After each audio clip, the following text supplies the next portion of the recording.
Hello everyone, today I will show you how to assign new spells to your spell hand in Wukong the Black Myth.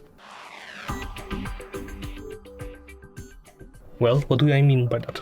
It's simple. At the start you start with no spells, then you get the immobilize spell, and as you can see you have 4 slots.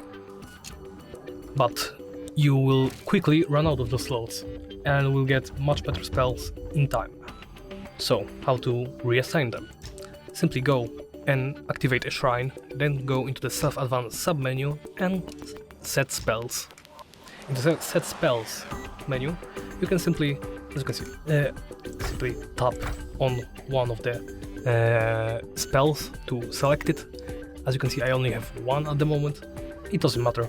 You will have more, for example, in the column, like set up like that, and you will be able to pick and choose between all of them. Now, when you're happy with the spell combos you have set up, simply return and return once more to go back to the game. And that's it. Thank you for watching, and please remember to comment, like and subscribe.